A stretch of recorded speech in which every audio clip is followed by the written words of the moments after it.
What's going on, guys? Welcome to another episode of Smash JT. I just got through watching the Xbox Game Showcase and Starfield Direct 2023, and my initial reactions coming out of it are, I'm gonna need more time in my days. Smash JT. If you're new to the channel, hit that subscribe button, bell for notifications so you do not miss an upload. Also, I have an article up on SmashJT.com discussing this very thing. The Xbox Game Showcase 2023 and Starfield Direct all game announcements. At least I think I got them all. Taking notes, vigorously writing throughout this whole thing, putting everything together for you guys. And I gotta be honest, I wish I had more time. It is a spectacular show. Spectacular. Anyone who watches that and is just like, meh, I'm okay, I'm cool, I don't need it.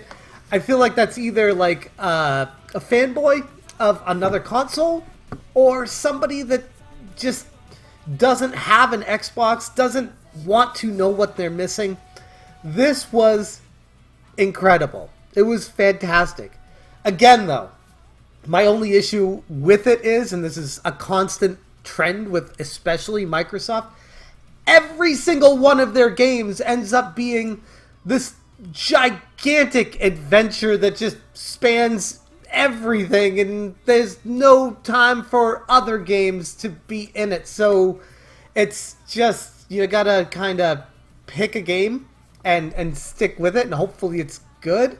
But by doing that, either you fulfill your life with every other game that got announced, or you miss out on the rest of them. There's just not enough time.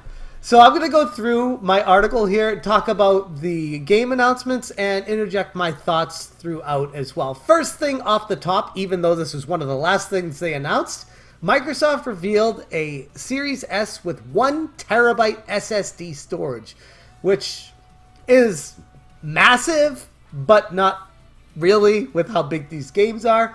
I thought it was hysterical with the initial Series S with, what was it, the 500 gig? I'm like, these games are so big, you'll fill that up with like 5 games. 6 games, it's full. So it was a little bit silly for an all-digital platform to have such a small storage in the first place. So it's nice to see that they're upping that and keeping the price fairly affordable at $349. I think it's a little bit weird, though, that they've just strayed so far from the Series X that it's almost like they don't talk about it. And I have some frustrations that we can face another day, talking about how the Series S is not as capable technically as the Series X. And if everyone is using the Series S, ergo the developers are going to need to create games that run smoothly on the Series S.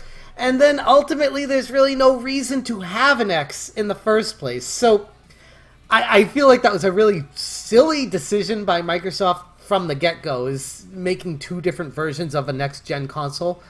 Make one, stick with it, and just go from there. If it's the S, great. If it's the X, great. But mixing and matching with different specs, I'm not all about that. Nor do I like the idea of all digital, but maybe that's just me. Anyways, Starfield. Most, if not all, people watching this were interested in Starfield. For me, it was easily the takeaway from today. I mean, it had its own direct, its own event itself, which was, what, an hour long or more on its own after the Xbox Games Showcase, where they announced a special edition of the game, they announced a watch that you can get for it, and then they showed off gameplay and just talked about just how absolutely incredibly massive the game is.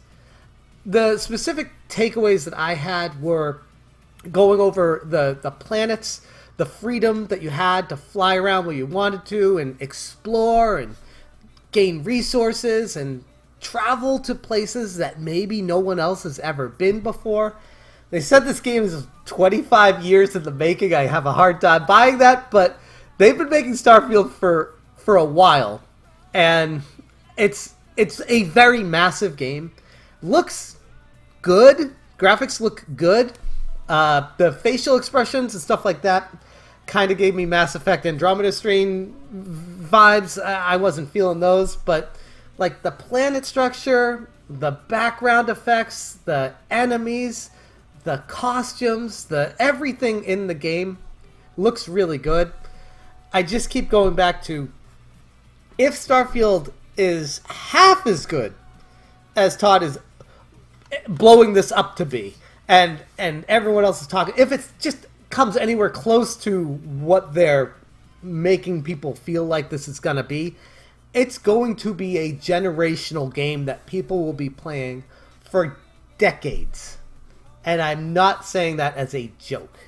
If that is to be the case, if that is to be believed. And again, I go back to, if that is the case, then it's kind of like, why do you need to pay for Xbox Live every month? Why do you need to buy all these other games every month? Why do you need to do all this extra stuff every month if there's going to be one game that takes everyone's attention away from everything else? And again, that's another problem to discuss on another day, but it is something that's definitely come up in my mind where I'm like, maybe this game is potentially too good? Again, if it's anywhere close to the way they're hyping it up, I do have some genuine concerns of how that's going to impact and affect the rest of the game industry with the ripple effects from the success of this game. But again, it's a silly thing to think about, but that's how massive this game is. That's how good it looks. That's how excited I am for it. So that is Starfield that I wanted to lead off with. But then, other stuff. Fable reboot. Okay, you guys who know me know that Fable's kind of like a meh. All right, I'm cool with Fable. I never really got into it, and I'm not going to bother now because I'm so consumed with other games. This is another game that's just a massive undertaking that I'm just not prepared to have that time consumed in my life for this game. But for the people who are excited about it, I'm very happy for you. Compulsion Games announced South of Midnight. This one looks very interesting. I want to show you guys one specific part of it here. So, you remember that favor you owe me? I'm looking for a creature. I like the graphic style. Sneaky. How it's almost like stop motion. Teeth like knives. It is unique. Now again, with this one, it doesn't, I don't believe it showed any actual gameplay, Nobody? which was kind of a little bit of a running trend, but this was made by the team behind We Happy Few. And for that reason, in its own, I am interested in the stylistic design of it. But yeah, South of Midnight's one that I'll keep a closer eye on. It did pique my interest a bit. Hellblade 2, no, I never got into Hellblade, so that was one that was like, okay, cool for the people that wanted that. I saw a lot of people popping off in the comments about how excited they were for it. I was like, all right, cool. It looks like an awesome game. Another game that I don't have the time to sink into, but yeah. Payday 3, same thing with that. I mean, if I go through each one of these games, this will be like a 2-hour video. Clockwork Revolution, here's one. Here's what I wanted to talk about. If you resist my rule, it kind of feels like BioShock almost, steampunk type vibes from this game. And I was a huge fan of the BioShock series. If this goes in that direction, I'll probably give it a shot, assuming that it's on Game Pass. Assuming I still have Game Pass, or rebuy Game Pass to check this out. This is one of those style games. Flight Simulator 2024, that was pretty cool. They had all the different challenges and things you could do in this game, which I feel like that was severely lacking in a lot of the flight simulators previously, where you just boringly flew around. This looks like there's actual missions to accomplish, and that interests me. I do have the flight stick controller for my PC, and I've played the latest flight simulator on Xbox Live, and I enjoyed it, but I only played it for like a day. I have it installed on my computer. It's huge. I don't remember how many gigs it is, but it is a massive game. So just having this game installed is an undertaking in its own right. But it looks fun. That's another one that I'll probably check out eventually on Game Pass sometime down the road. Overwatch 2, I don't have the time for Overwatch. That's a specific niche. If you love Overwatch, you're probably pumped about this one. Me, I was just kind of like, all right, cool, more Overwatch stuff. This one seems more mission-based and teamwork engagement, not strictly just battle arena stuff. So that was good to see. Avowed looked really good. Again, another one of these games that's just so like you very much. Absolutely massive that I'm just like, I don't know if I'm gonna have the time for this one. It looks incredible though. The graphics, the style, the presentation, the gameplay, everything about this game looks really fun. But again, I don't know if this is gonna be something that I'm able to take on in my very busy daily life with the rest of the games I've been playing. Forza Motorsports introduced a couple new cars, the Cadillac and the Corvette. It's cool. It's like, okay, yeah, that's Forza. I mean, people that love Forza are all about that. Star Wars Outlaws, Ubisoft's new open world Star Wars game. This one's interesting from the perspective of it's the first Star Wars open world game, but then again, I hear that and I'm just like, who's got the time to play every single one of these games? Again, go back to, you have to pick and choose your poison with what game you're going to dive into and get lost in, and what's that mean for the fallout of all the other games. Cyberpunk, I'm impressed that not only Keanu Reeves showed up to debut this, but that they're actually still actively working on updates for this game. I'm impressed. I feel like the game fell flat on its face out of the gate. It was definitely not ready. It was an embarrassment, pushed out the door way too soon, that I talked about multiple times. And to me personally, it's out of state, out of mind. I've just forgotten about the game. I have no intention to ever go back to it. And that's the problem you have with releasing a game too early. People get all hyped up for it, they get it, and then, nah, okay. And then you get caught up with everything else and you don't want to ever go back to it. So hopefully that doesn't happen with Starfield. That's one of my major concerns. But for people that are into Cyberpunk, who have said it has since had massive improvements since the launch, I'm happy for you guys. But again, I don't have the time for that one. Persona 3, never really got into the Persona series. People swear by it. I'll take your word for it. Again, don't have the time to play every single game, but people who were wanting Persona 3 and a Persona 5 tactics game, have at it. That's pretty exciting for you guys. Monkey Island characters joined Sea of Thieves. I never played Sea of Thieves. I enjoy the Scum Engine Monkey Island game series. The characters, quirky world, everything about this looked really unique and fun, and still not enough for me to get into Sea of Thieves. But I feel like this kind of expansion is very niche for the people that play Sea of Thieves and then also have played Monkey Island and or have cared about it. But for the people where that hits both on, I'm sure you're very excited about that one. Cities Skylines 2, this looked incredible. The graphics, I was like, is this real or is this a game? When I was watching this live, I was like looking really close. I was like, is this going to be like real life and then transitions? But no, that is the graphics of this game. And since I never played the original Cities Skylines, I know a lot of people swear by that one too.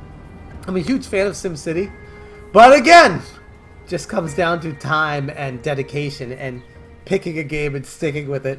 I think that's the problem that everyone has with Xbox Showcase, is they don't play these games and they don't want to dive into them, so they just say it's not good. It's like, no, just because you don't play these games doesn't mean it's not good. These are all really good games in their own right. It's just a matter of, do you want to dedicate the time to playing them?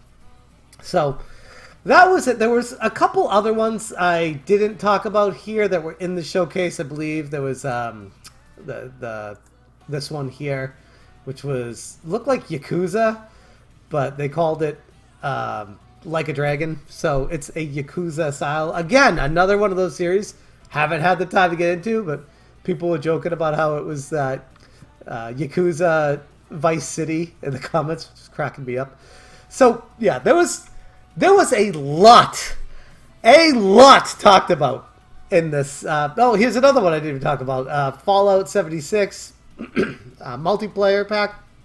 Another game that is a huge fan base that takes a ton of time. And if there was one constant that I could pull out of this showcase, it was basically games are not games on Microsoft platforms.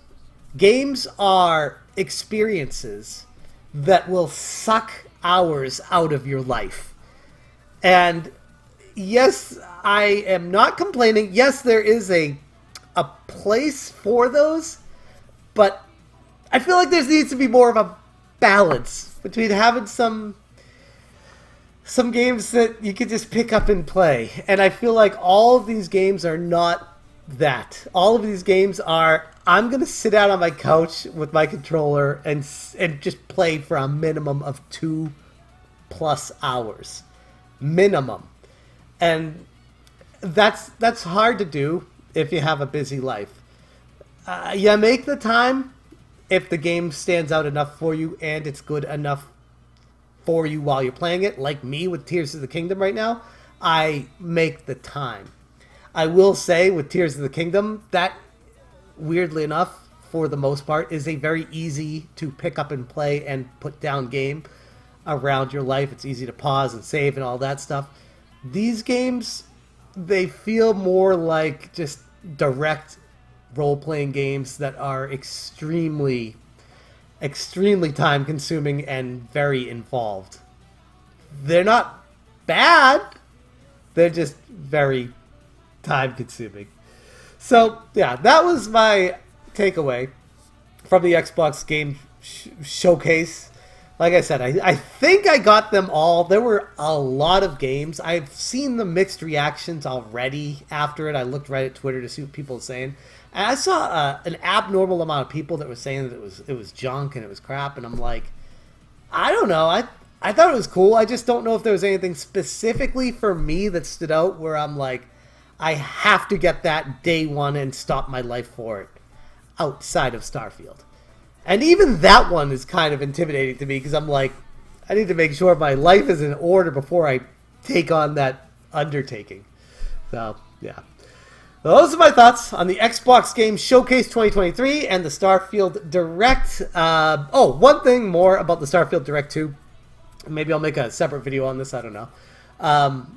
They have a special edition they announced with a steelbook case with a digital code. Not a fan of that trend whatsoever, but it seems to have its place in the gaming community, and people apparently are buying it, and companies keep doing it. So, yeah, really strange. But anyways, those are my thoughts. Let me know what your takeaways are from the Xbox Game Showcase 2023 and Starfield Direct. Thank you so much for watching, and as always, you stay smashing. Smash it,